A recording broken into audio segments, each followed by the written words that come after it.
Hello guys, ഞാൻ ഇന്ന് എന്റെ ചേട്ടൻ കണ്ണപ്പന്റെ 5 കാര്യങ്ങളാണ് ഞാൻ ഇന്ന് പറയാൻ പോകുന്നത്. ആദ്യത്തെ കാര്യം, എപ്പോഴും ടി വി കാണും. എന്നിട്ട് ഞാൻ വിളിക്കുമ്പോൾ മാത്രം പാടി ഒറ്റ വിളി ഞാൻ കഴിഞ്ഞുകൊണ്ട് പോകും. രണ്ടാമത്തെ കാര്യം, എന്നെ എപ്പോഴും ചുമ്മാ ഇട്ട് ശല്യം ചെയ്യും, കാലൊക്കെ പിടിച്ചത് ഇങ്ങനെ. മൂന്നാമത്തത്, ചുമ്മാ ഇരിക്കുമ്പോൾ ശല്യം ചെയ്യും. നാലാമത്തത്, കള്ളം പറച്ചിലാണ്. അഞ്ചാമത്തത്, ചീറ്റിംഗ് ചെയ്യും, കളിക്കും. അടുത്ത, എന്നെ കുറിച്ച് 5 കാര്യങ്ങൾ. എന്റെ മുടി ചുരുണ്ടതാണ്, എപ്പോഴും ഞാൻ മടിയല്ല. ആദ്യത്തെ കാര്യം, ഞാൻ എപ്പോഴും കരച്ചിലാണ്. പിന്നെ അമ്മയുടെ അടുത്ത് സത്യം കള്ളോ ഒന്നും പറയൂല, ഞാൻ രണ്ടും ചെയ്യൂല.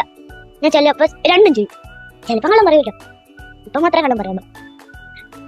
മൂന്നാമത്തത്, എപ്പോഴും എനിക്ക് അലർജി ചെയ്യുന്നു, കുളിക്കുമ്പോഴൊക്കെ നിന്നോടാ. നാലാമത്തത്, ഞാൻ എപ്പോഴും ഇങ്ങനെ. അഞ്ചാമത്തത്, ഞാൻ റിമോട്ട് കാർ വെച്ച് എപ്പോഴും കളിപ്പട്ടം. ബൈ.